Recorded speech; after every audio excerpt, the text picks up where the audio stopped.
Hey Norfolk friends, Amy from Vintage Adulting here, and today we're doing a video about making your own salsa. So like the tomatoes, your peppers should be coming in right about now too. You might not see a lot of red or yellow peppers yet because it takes a while for them to change color, but you should see some jalapenos. So we have some growing in there, and now is the perfect time to use up some of those green bell peppers in your salsa. You're also going to want some cilantro. A lot of mine has gone to flower and I've left it for the bees because they really love it. But you can still find some in there that is usable for cooking as long as it hasn't flowered yet, or if you cut some back so you don't see the flowers, then it's still good for cooking. For this recipe, you're going to want 1 large onion or 2 medium-sized onions. So the spring onions are definitely coming in well. These ones were started from seed right in the garden and they look like they're doing pretty good. So I recommend for canning not using like a red onion because it can change the color of your salsa. So any yellow or white onion will be perfect. Now is also a good time to start harvesting your garlic. We normally let it go till it's dead, a little more than it is now, and then we start harvesting. So you can definitely harvest one today and get it ready for your salsa. So the first thing you want to do once you get all your yummy veggies ready is you want to get your jars boiling. So you can use any brand. Right out of the package, you want to give them a good wash just with your regular dish soap, and then you want to boil them in a rolling boil for at least 5 minutes, and that just makes sure that there's no bacteria on your jars at all for when you're canning. So while your jars are rolling away on the stove, if you have any done, just put them on the counter to air dry, or you can put them in the oven on a low temperature until you're ready to get stuff in the jars. But until then, you can start dicing your veggies. So for tomatoes, there's a few different ways to do it.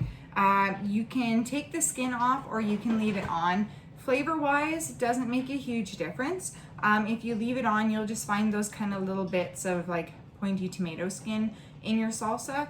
I don't care. I'm good with having those in my salsa. I always take the skin off when I can tomatoes.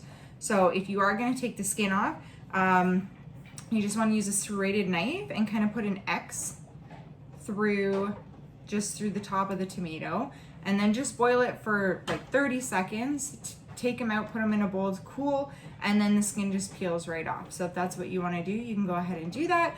I'm skipping that step today. So some people take the guts out of the tomatoes. I'm kind of a lazy cook when it comes to this kind of stuff, and I like rustic salsa. So to me, as long as you take the core out of the tomato, the rest is up for grabs. So just want to dice it. The tomatoes will break down, so you just want to use a serrated knife. Okay, back with a serrated knife. So you just want to dice it roughly, doesn't have to be too fancy, and then you just lop it into chunks. So in the tomato, most of this part here where the seeds and pulp is will break down. If you want a chunkier salsa that's less runny, definitely scoop it out. So how I would do that is when you core your tomato, you can actually just see this little side here, and you can just scoop it out as you go, if that's what you want to do. Everybody's got their own preferences when it comes to salsa. So while I was cutting up my tomatoes and got stuff all over my shirt, the jars are ready to take out, so I'm gonna go do that right now.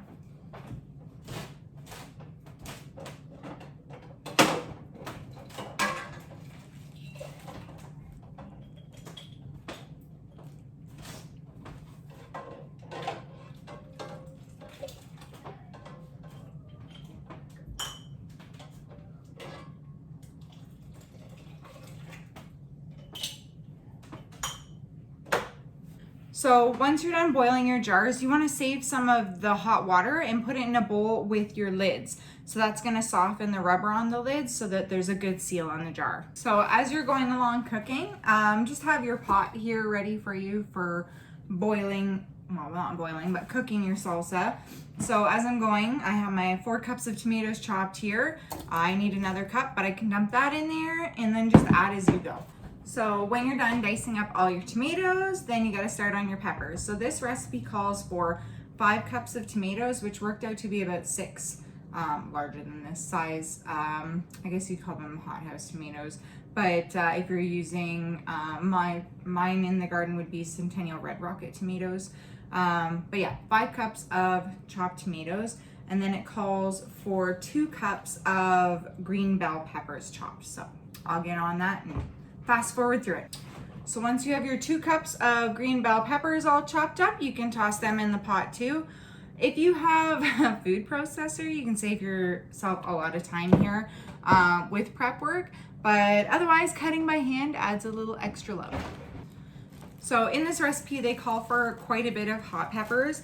Our jalapenos are very spicy. I like my salsa to have a little heat, but not too much because I like to be able to add some if I want, in terms of hot sauce or chili pepper, depending on the recipe. So I'm only putting 2.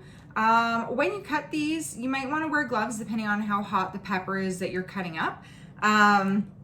Otherwise, just be careful, really wash your hands after and don't touch your eyes, very important, or any other sensitive area. So when you cut these up, you just want to cut the end right off and move it aside and then cut it in half. And the easiest way I found is to actually scoop out the seeds with a spoon. So you just get a little spoon and scoop out the insides and the seeds. So if you want your salsa a bit hotter, you want to keep that in there. Sorry, my cat. You want to keep that in with the peppers. So this inside part here and the seeds is part of what makes it hot. I like to scoop that out because I'm a little bit of a wuss when it comes to heat. So you just use your spoon, scoop it out, and then dice that up as small as you want. Got those all diced up, just toss them in your pot, trying to avoid seeds if you don't want spicy salsa. And then as soon as you're done, wipe off your cutting board very well. Use a little bit of soap because the heat can actually soak into your cutting board and make other things in the future spicy. I did it with pineapple and it ended up being delicious, but spicy. Anyway, so make sure that you give this a good wipe and wash your hands. Okay, so the recipe that I'm using doesn't actually call for an onion, but I don't know a salsa that doesn't have onion in it. So I'm putting an onion. If you don't want to do that, that's up to you, but I need the onion in my life. So tips for cutting up onion if you're a crier. Don't breathe through your nose, only breathe through your mouth, and it actually can help with the tears. So I'm gonna go ahead and dice this up real quick and we'll be back. So with your onion, you can use pretty much any kind of onion you would like. I recommend not using red onion because it can actually change the color of your salsa depending on the variety. Sometimes they have that kind of purple coloring and it'll kind of change up your salsa. So I would recommend any yellow onion, sweet onion, Vidalia onion, or even just white cooking onion you'd like, whatever suits you the best. So now that your onion's all diced up, you go ahead and toss that into your pot as well. The only thing you're not adding into the pot right now is going to be your lemon juice. You want to save that till the very end when you're canning. The lemon juice is actually the most important part. It doesn't really add any flavor, but it keeps the acid in your jars so that you don't get botulism, which is very important. So the next step we're going to do is the garlic. This recipe calls for 1.5 cloves. So I'm going to get my garlic. So this is garlic that we just harvested this week out of our garden. Our garlic tends to be a little large, so I'm going to count this as 1.5 cloves. It's probably closer to 2 or 3, but we like a little extra garlic. So for your garlic, you can hand mince it if that's what you're doing. I personally am a big fan of the shortcut, so I'm just going to cut this beast in half and then use my garlic press right into the pot. Save some time. So the fresh garlic, I don't know if you can see it here, but fresh garlic like from your garden is actually very juicy. I used to always buy my garlic from the store and it was always very dry, but garlic fresh from the garden is incredibly flavorful and also has a lot of juice to it. So just throw that right in there. And then we just gotta dice up our cilantro. So for your cilantro, you just wanna dice it up in little bits. If you have a sharp knife, this works better. Or some people have herb cutting scissors, which is also a great investment. Otherwise, you're just gonna try and mince it up as small as you can. If you're not a cilantro person, you can omit the cilantro, but I think it adds a necessary flavor to it. So once you have your cilantro all chopped up, you can add that in too. So this recipe calls for 2 tablespoons of cilantro. I'm a cilantro person, so I'm just gonna smash this all in the pot. So for those on a sodium reduced diet, you may think of skipping the salt in this recipe. It is very important for preserving to have salt as well as lemon juice in there. So I wouldn't skip this step. If you're worried, you can use your Himalayan pink salt. I always use the no-name brand kosher salt because it's actually just 100% coarse sea salt. Whereas a lot of other salts will have the anti-caking agents, which is fine. You can absolutely use that in your salsa or in any canning. For me personally, I'm sensitive to it, so I always use the kosher no-name brand. So this recipe calls for 2 teaspoons of salt. So I'm just gonna throw those right in there. Clearly not getting it out of the box properly. So 1 and 2. So you just want to give that a stir, and then we're going to pop it on the stove and get it cooking down. So you want to put your pot of salsa on the stove to cook down just until it starts to thicken, about 10 minutes. It will cook down more when you give it the water bath. So you just want to wait about 10 minutes for it to cook down. While you're doing that, you can get everything set up for jarring and make sure you have all of your goodies. And you can also get your lemon juice ready. So you can buy the lemon juice from the store concentrated. You just need 2 teaspoons of lemon per each jar. So I personally can't use the store-bought lemon juice because it has man-made citric acid in it. So I'm just gonna go ahead and juice my own lemons. So you might be wondering how to juice your own lemons. So super easy. Peel your sticker off and find a knife. So you just want to cut it in half. Find a better knife. There we go. So you just want to cut, wow, this lemon's still stuck. Okay, so you want to cut your lemon in half this way, horizontally, vertically, I don't know. So you get the pretty orange slices.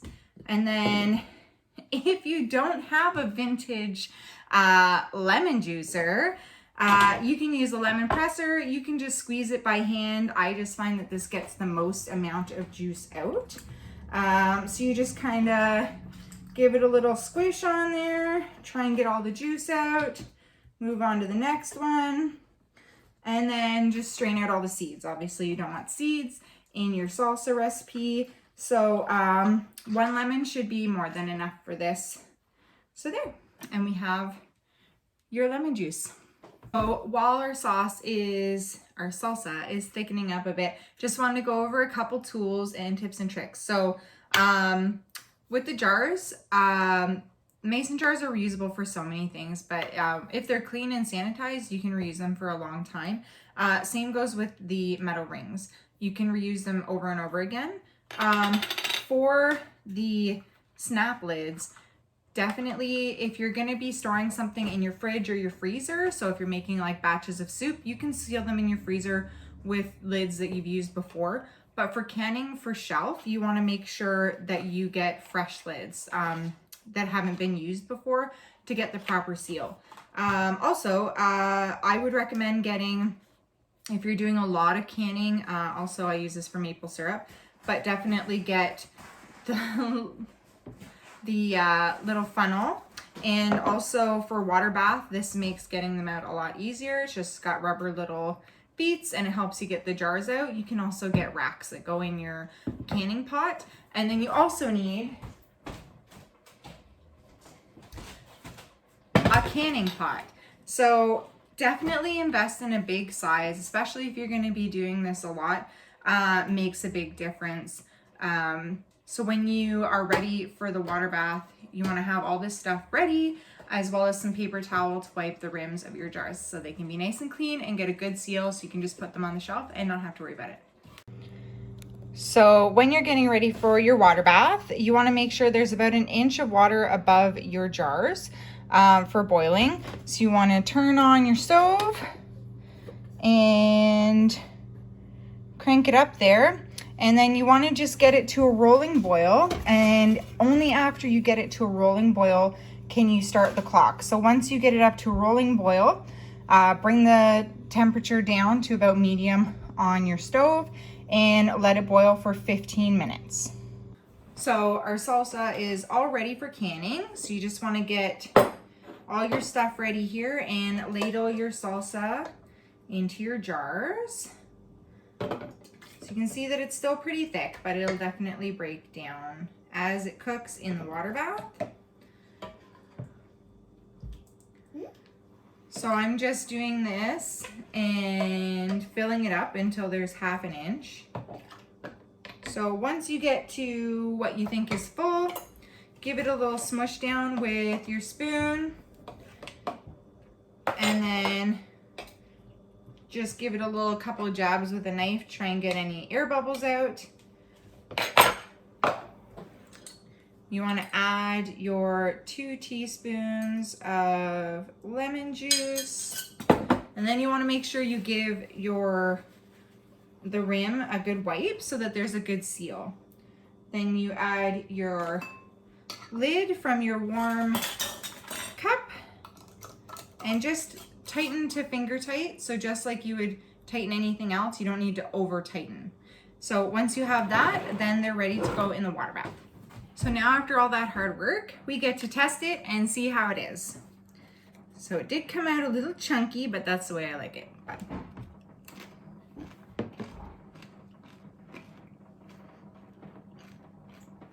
So the jalapenos with no seeds was just like the perfect amount of spice.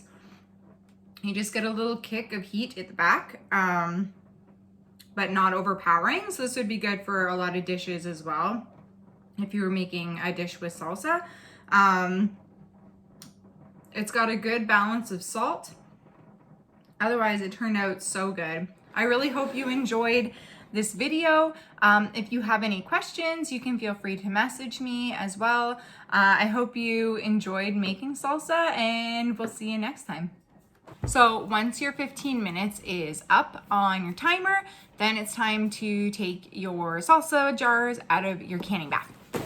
So have your little tongs or some other kind of tongs and oven mitts. I would definitely recommend these. It'll save some burns for sure. You can get some trivets to put your jars on. You want to make sure they're on something level for at least a couple hours so that the lids can pop. It is recommended 12 to 24 hours. If your house is like mine and nonstop, you may not have a surface for that long. So whatever time you can, you just want to make sure that the lids are popped so that the seal is there.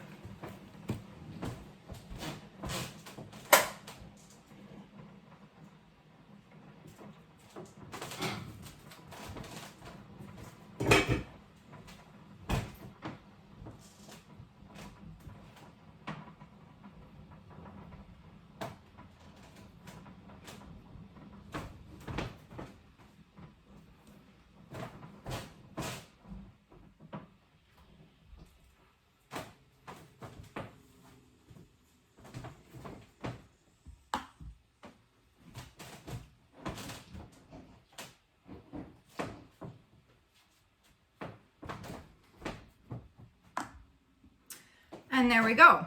So you want to give those some time for the lids to seal. If the lids don't pop, no worries. Just stick that jar in your fridge and it probably won't last very long.